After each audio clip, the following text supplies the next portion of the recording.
Further debate. I recognize the member for Newmarket, Aurora. Thank you, Madam Speaker. I have long awaited for this day to come, the day I can rise in the House and support Buy Ontario.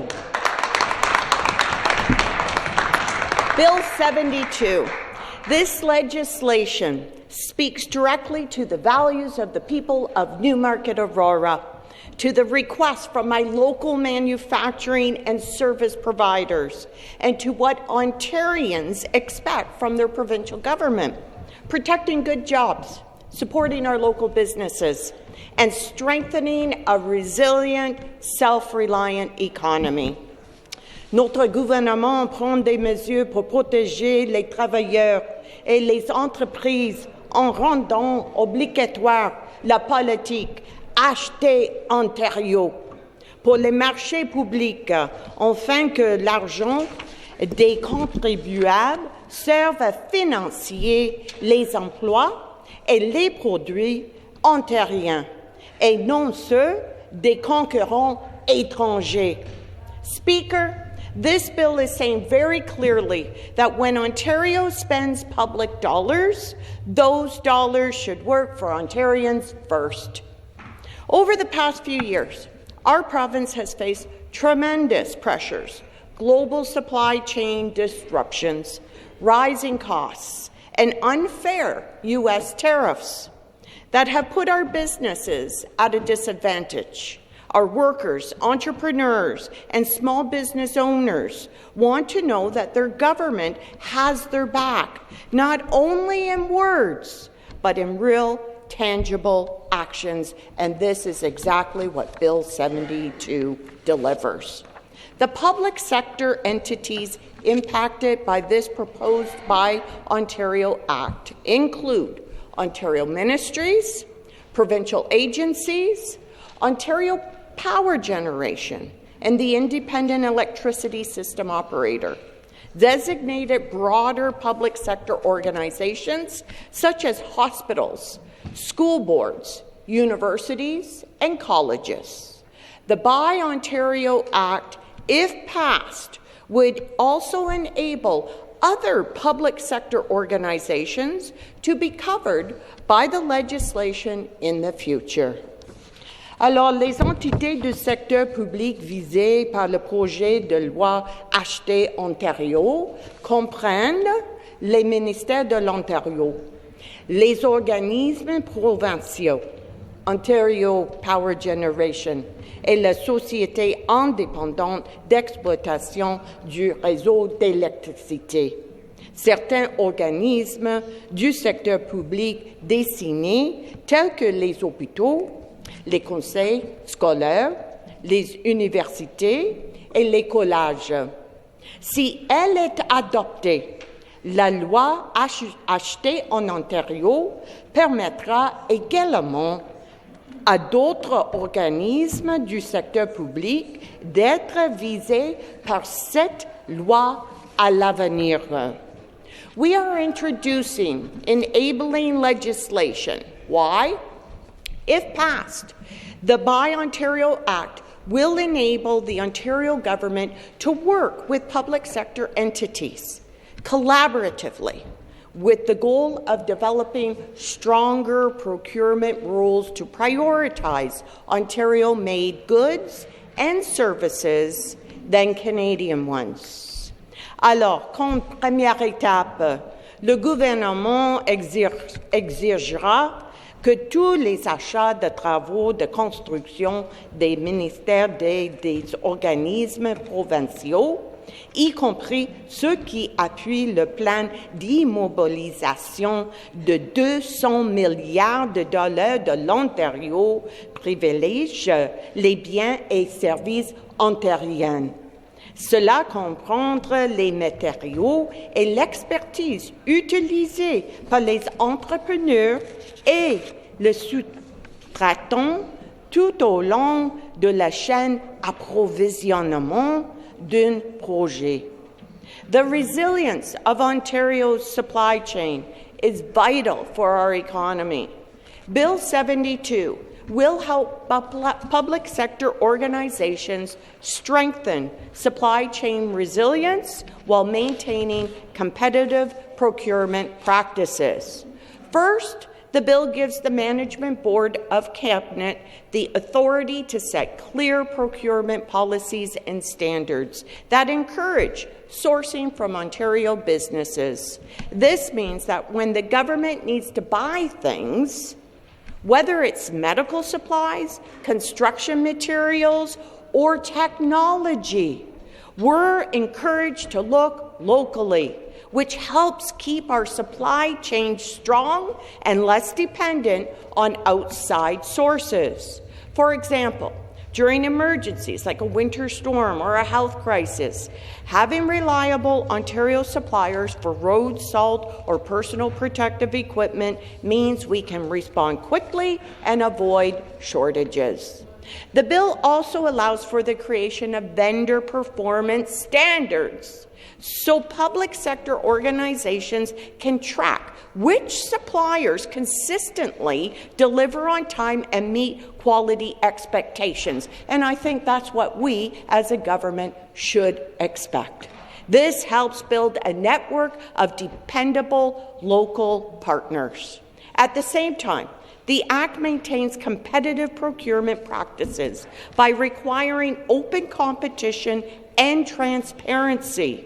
All decisions must be documented, and there are regular reviews to ensure fairness. In short, the bill helps Ontario organizations build strong, reliable supply chains while making sure taxpayers still get the best value and fair competition. Madam Speaker, safeguards have been built into the proposed legislation to maintain open competition, documentation of decisions, and auditability of the preference process. Premièrement, la loi exige que toutes les décisions d'approvisionnement, y compris celles qui accordent la préférence aux entreprises ontariennes, soient entièrement documentées. Cela signifie que chaque étape de l'évaluation des soumissions à l'attribution des contrats doit être consignée afin de retracer clairement le processus décisionnel. Par exemple, si un fournisseur local est choisi, les raisons comme le prix, la qualité ou les délais de livraison doit être écrite et accessible pour consultation. Deuxièmement, la loi garantit une concurrence ouverte. Les organismes du secteur public doivent toujours lancer des appels d'offres et permettre à tous les fournisseurs qualifiés d'y participer, afin que la préférence locale n'exclue pas injustement d'autres entreprises. Cela assure la compétitivité du processus et contribue à garantir aux contribuables le meilleur rapport qualité-prix. Troisièmement, la loi prévoit des examens et des vérifications de conformité réguliers. Des contrôles indépendants seront effectués pour assurer du respect des règles et d'absence de favoritisme envers les fournisseurs. Ces examens permettent de déceler les erreurs ou les préjugés et de prendre les mesures correctives nécessaires. Speaker, I am incredibly proud of the businesses, innovators, and skilled workers in Newmarket, Aurora. But many of these businesses ask me the same thing. Why does the province not place a higher importance on Ontario-made products and services? When government organizations issue contracts, when they look for suppliers, when they invest public funds, they want Ontario businesses to be able to compete. And yes, it should be a procurement that is open, that is fair and that is transparent so everyone can trust the process. Located in Aurora, Thermogenics is a manufacturer of boilers, from steam boilers to critical hot water boilers to hydronic condensing boilers to thermal heating systems, electric boilers, and more. They are experts in industrial and commercial boiler repair and maintenance of all makes, models, and types of boilers. Their customers are hospitals and their schools and many other large facilities and buildings. I have had many conversations with their CEO, Ross Garland, who shared with me on many occasions how difficult it can be when hospitals and other government entities purchase products from outside the province, especially from our friends south of the border. Even when Ontario companies can offer comparable quality products and with the ability to fully service in a timely manner all of these products. Last winter, Madam Speaker, there was a hospital in Toronto whose boiler system failed and the hospital was without heat. I am sure most of you know exactly which hospital that was. The boiler was not an Ontario-made boiler. No. However, my local business, Thermogenics, they were quick to be on site and they provided the service that was needed to get that boiler up and running to ensure the patients, staff, and everyone in that hospital had heat, which we all know is vital during the winter months. This past year, just after the order was made for hospitals to prioritize Ontario-made where possible, Thermogenics just missed out on having one of their RFP responses be considered for a hospital in Milton. That was frustrating for the business, as it was for me. However, I know Thermogenics will be there for that hospital in the future if they ever need servicing to ensure that hospital's heating systems are functioning at all times. Bill 72 will give businesses like Thermogenics the opportunity they deserve, the local jobs my community deserves, and the support to our hospitals that all Ontarians expect. In Newmarket, Onefinity CNC, a manufacturer designing and building advanced CNC machines. Their products are used by creators and educators worldwide, including in schools, to provide training for the next generation in robotics and automation. Madam Speaker, in conversation with this manufacturer, they have more of their machines shipping internationally than here at home. There are opportunities with our schools and our colleges. Entrance into our education system can be transformative, not only for their business, but for the people they employ and our local economy in Newmarket.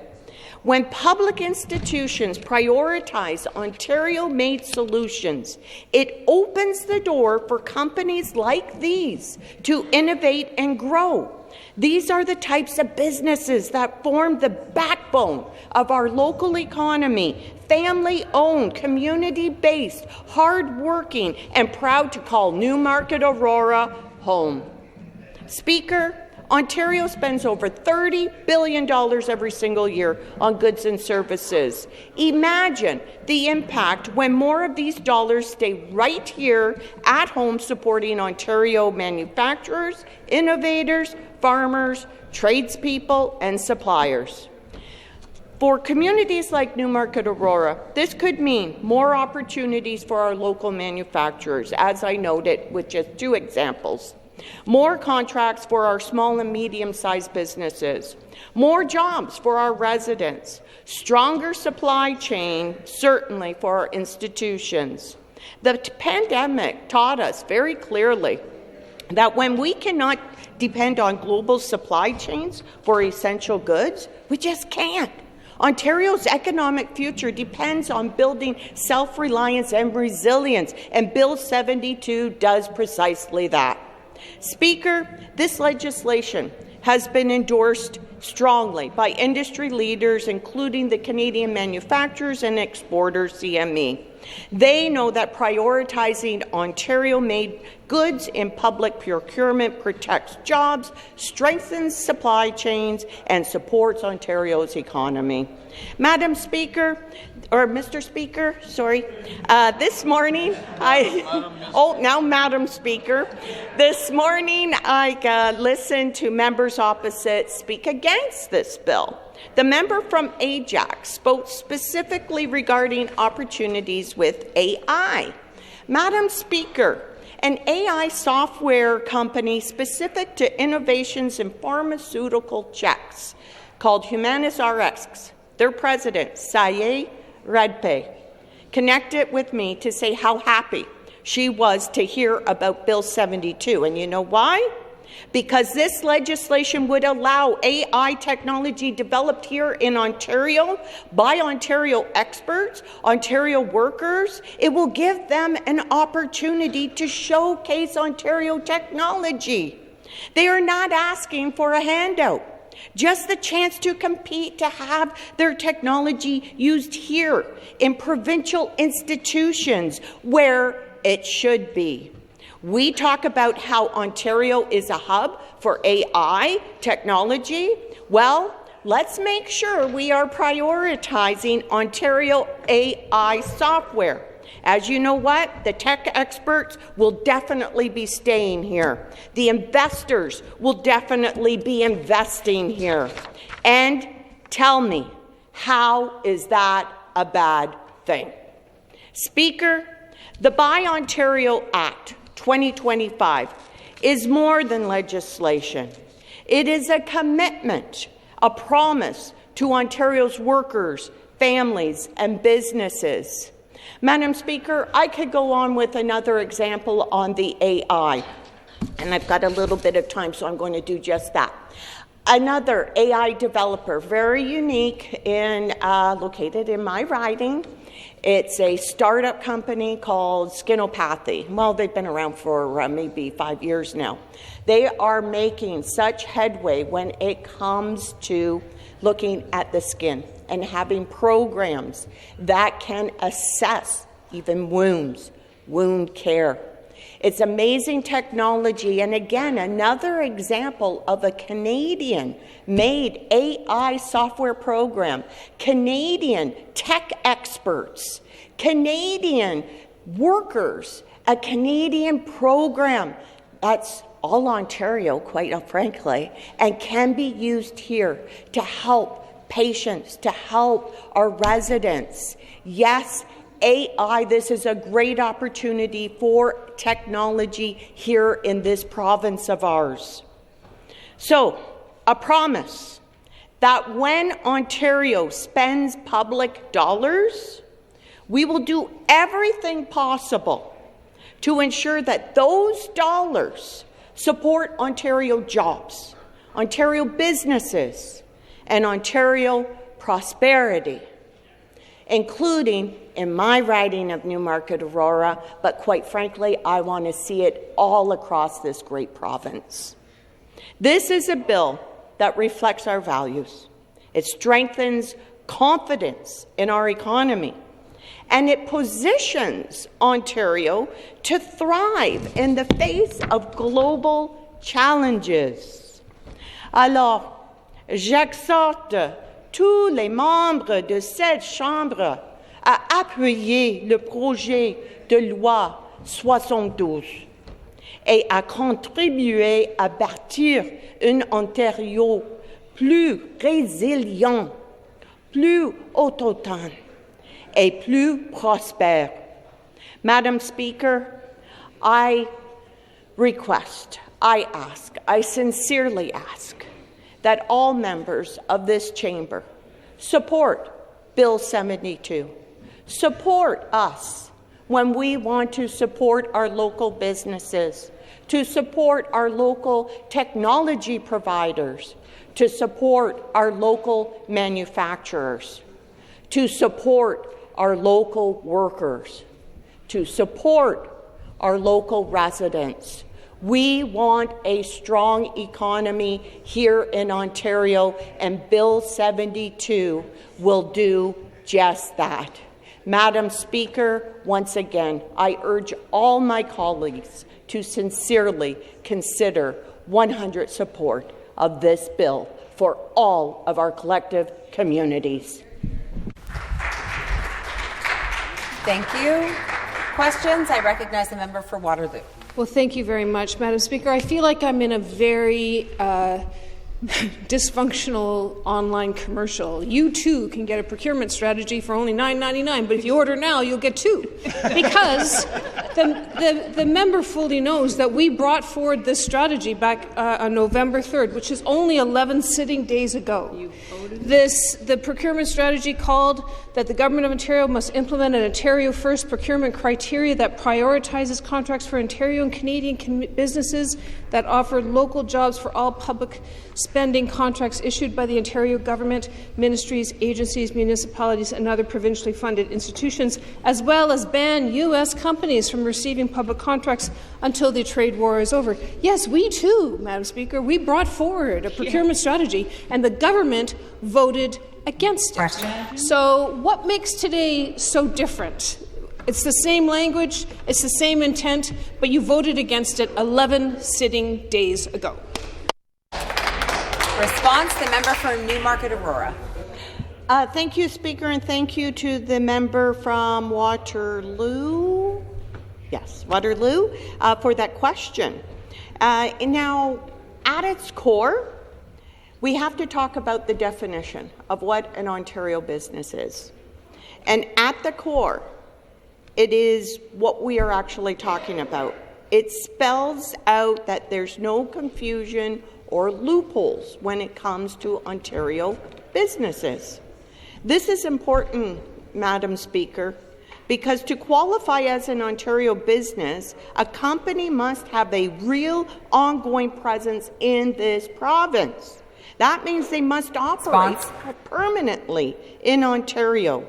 Madam Speaker, we are outlining exactly what it means to be a business in Ontario and can be considered. Questions? I recognize the member for Don Valley West. Thank you, Speaker, and thank you to the member from Newmarket, Aurora, for her comments. But, you know, I have to say, I still find Bill 72 quite perplexing. You know, it repeals the Building Ontario Businesses Initiative Act of 2022, which this government brought in. And surely they could have, just as I said this morning in my debate on this bill, tweaked some regulations to get done what they wanted to get done. But instead, we're debating a bill that, you know, maybe makes some good slogans and gives them vast power, Speaker. You know, it was this government that all of a sudden got religion about buying Ontario. This is the government that gave Staples a sole source contract and shut down local businesses in my community of Don Valley West when they put Service Ontario there. This is the government who gave billion-dollar contract and 95-year lease to Therma. So my question to the member is, were those deals bad deals?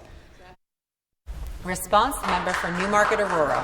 Madam Speaker, I thank the member for her question, and with that I will say that transparency and fairness is critical to this process. It truly is. At the end of the day, we must ensure that this Buy Ontario builds in several safeguards that will protect open competition, ensure that there's clear documentation, and it will guarantee auditability throughout the preference process. Madam Speaker, it is important that we have compliance reviews and the audits, independent checks that would be performed, so to ensure that we're following and no supplier is unfairly treated. This is the importance, and this is what's in Buy Ontario. Questions? I recognize the member for Mississauga Lakeshore. Thank you, Madam Speaker. You know, I've been listening to our member here speaking and the opposition asking questions. You know, I come out of the automotive industry, and 65% of the cars that are built in Ontario have Canadian-made parts. And I'm listening to the opposition. They're against American companies that are here in Canada building automotive cars in Canada. And they're against SMR technology, where 85% of SMR technology will be Canadian.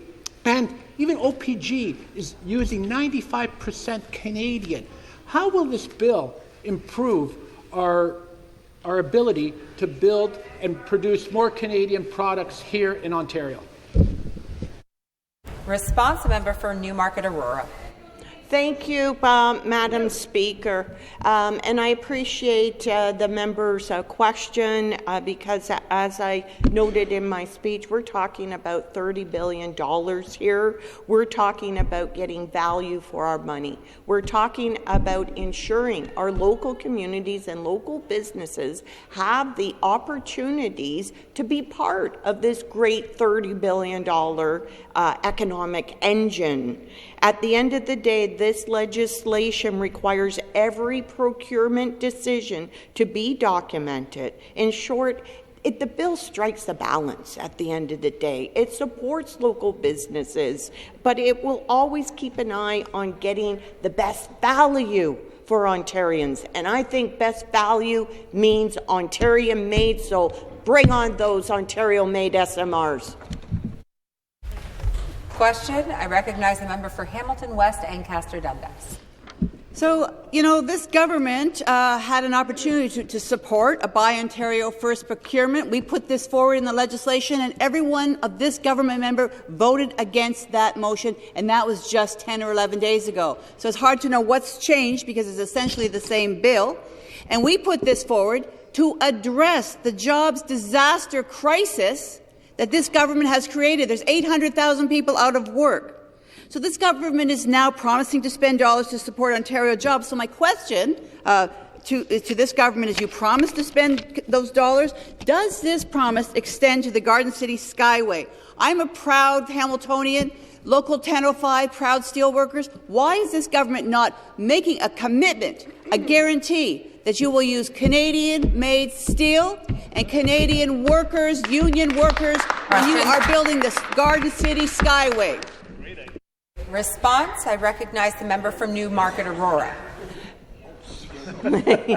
Thank you, Madam Speaker, and I appreciate the question from the member opposite, and I think what's important here as well is the public trust in government procurement, which absolutely depends on transparency, and the Buy Ontario Act addresses all of this through several provisions. Let's take a look at Section 3(2)D of the Act, which empowers the Management Board of Cabinet to issue directives that can establish reporting requirements and procedures. This is important because we want to see how decisions are made for making these acquisitions. And the member talks about the acquisition of steel. This section will allow for that. How is that decision being made? Additionally, another section, Section 9(4) of the Act will require that any directive issued under Section 3(1) must be made available to anyone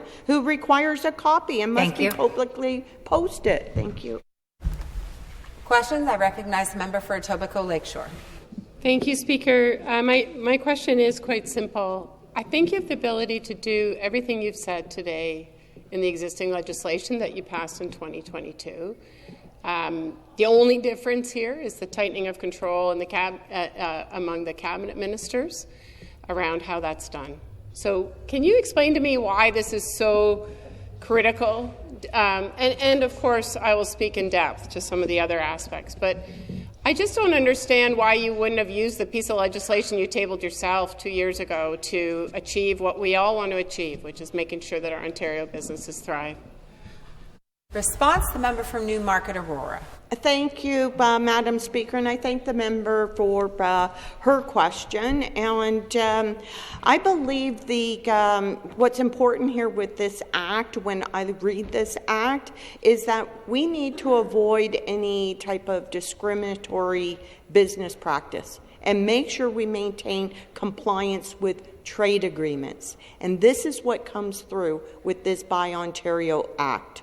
Now, let me tell you a little bit about how it works. The Act will let the government set rules that give Ontario companies a better chance when bidding for contracts. For example, if a school board needs new computers, or maybe they might need one of those CNC machines that I talked about from my manufacturer in Newmarket, if they need something like that, for example, then Ontario suppliers might get a preference. Wow, I love that, and I want that. Response?